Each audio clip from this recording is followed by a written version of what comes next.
Hey there, retro gamers. This is Eddie Inzauto, and you're watching our very first YouTube video for Smashing Bricks, a retro gaming podcast. And what this is tied into our first upcoming episode on Super Mario Bros. 2. We're going to be taking a look at the instruction booklet.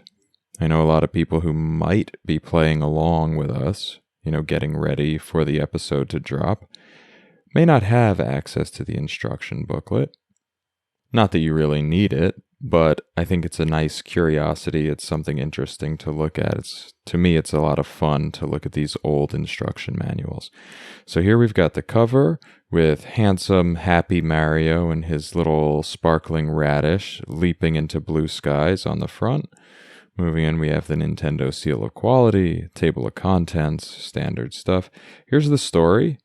I'm not going to read through it because you know how to read. You could pause if you want. It tells about him going into his dream world, waking up, and then finding his dream world again with his friends. Here we have some basics. It tells you that you're going to select the player you'd like to play as. It shows the number of levels in each world. So there are 20 areas and 7 worlds. There are 3 in every one except for the last one, which has 2. Now, here we see the jumping power of our different characters. It says that Luigi jumps the highest, followed by Mario, followed by Princess Toadstool, followed by Toad. But interestingly, even though it says that, we can see here in the picture, it shows Toad up in the air a little bit higher than Mario, and maybe even higher than Toadstool. Looks like Toad is second in jumping power according to the images here. I don't know if that was a mistake in the image. Maybe someone did a super jump. Alright, here we have their running speed. It's all the same. But if they're carrying something, Toad goes the fastest, followed by Mario, Luigi, and then Princess. And again, for picking things up, they go in that same strength order, with Toad being the strongest, and then Mario and Luigi, and then Princess Toadstool. It shows us the life meter, which starts at 2 blocks, and we lose a life when it gets to 0. We also lose a life if we fall down a hole. And when we get to 1 block of life, we shrink, which is actually sometimes a good thing because it helps you dodge a little bit better. It shows that we only have 2 continues once we reach 0 lives.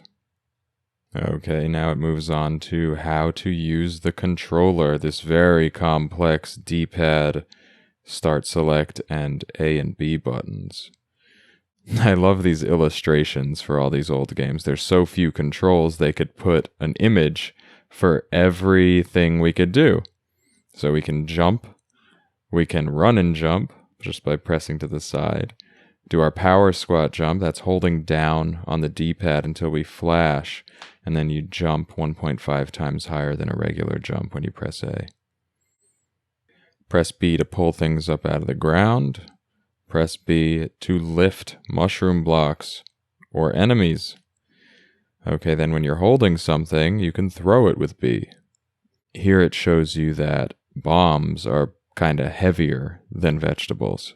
Here it shows how you can throw enemies at other enemies to kill them, and how you can hold down the B button to go faster.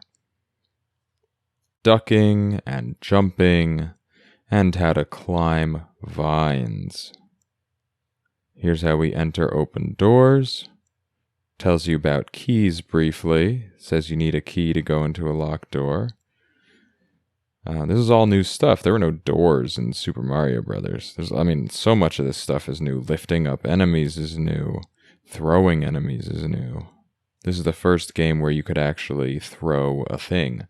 You couldn't even hold down B to pick up a shell in the original Mario Brothers. You only kick it after you jump on the Koopa Troopas.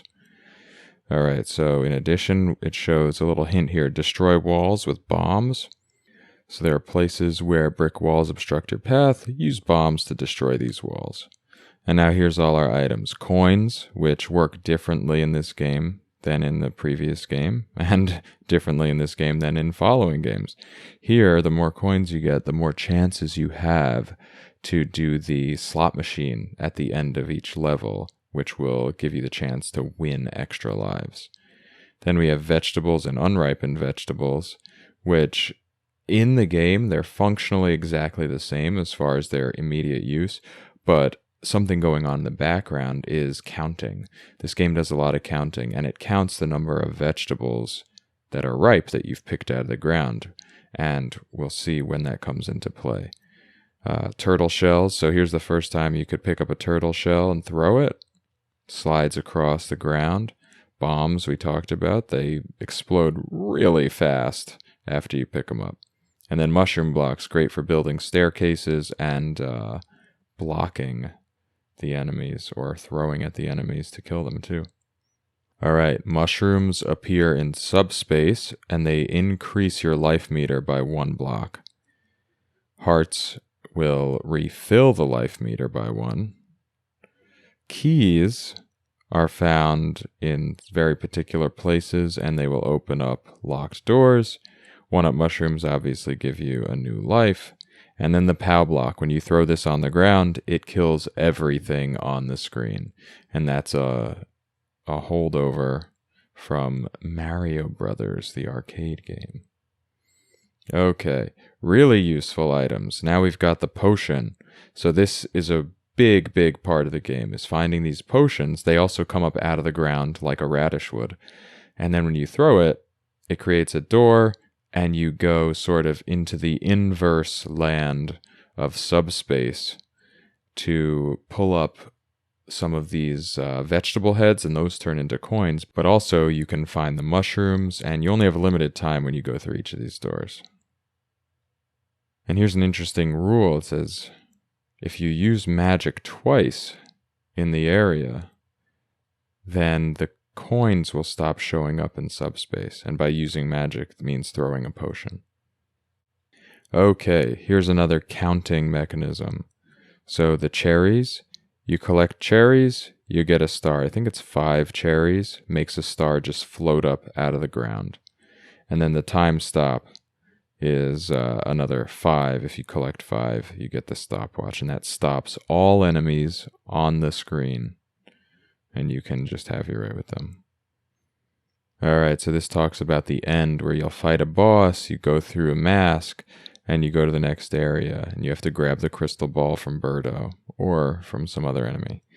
And then the bonus game here is the slot machine thing. You get 1 more life with 1 cherry, 2 more, or 5 more. And if you get 3 of a kind for any other, you get 1 more. So that's cool. And now here we have our enemies. So this is really interesting. Here we have the origins of a lot of new enemies that were not in the original Mario Brothers game.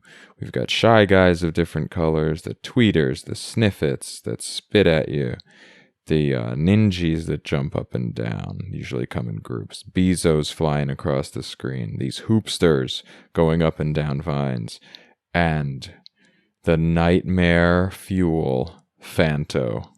Man, what a scary enemy when I was a kid. He will chase you to the end of the earth when you pick up the key until you let it go. Here we've got Trouterfish, we've got Porcupo, Albatross, these fly in and drop bombs. The Bob-omb made its first appearance here. Pidgeot is sort of like a Lakitu kind of enemy, but he floats around on a flying carpet, and you could take the carpet and fly with it. Here we've got this snake, the Cobrat, Panzer, the plant that spits fire, Pokey, the walking cactus. We've got these cruising flurries, snow monsters. They come speeding across the ice. Birdo. Oh, look at that. I think that's a typo there. That's not a Birdo. That's a different enemy. I forget what that's called. Autobomb. And then Spark. Here we go. Ostro. The ostrich is actually supposed to be called Ostro, and Birdo is called Birdo. He thinks he's a girl and he spits eggs from his mouth. He'd rather be called Birdetta. Interesting. Mouser, Fry Guy, Triclide, and Clawgrip. And of course, Wart will meet all of these big baddies when we play through the game. And there we go, that's it. Compliance with FCC regulations. We've reached the end of the instruction manual. Okay, so this is actually really interesting. So here we have Wart, and it gives a little bio. But the instruction manual actually gives you a hint for playing the game, and that was very common back then. One standout example of this is The Legend of Zelda. There's a lot of stuff in that instruction manual that you have to use as part of exploring the game, which is kind of cool, at least for the time. In this one, if you go to the story at the beginning on page 3 here, there's a little line in here that says, Wart hates vegetables. And that's going to help us at the end of the game. We'll talk about that in the podcast. But until then, we've got our FCC regulations right here and a 90-day limited warranty for Nintendo game packs. Amazing. All right, everybody. Thank you for watching. I hope you enjoyed that. I love looking at these old instruction manuals. I try to grab any of the ones that I don't have online whenever I'm looking into playing an old game or kind of researching an old game. It's a lot of fun. I really like them. And now we've read through this one, so we're ready to play Super Mario Bros. 2, and we will. And we'll talk to you about it real soon on episode 1 of the Smashing Bricks podcast. As always, have fun, and we'll talk to you soon.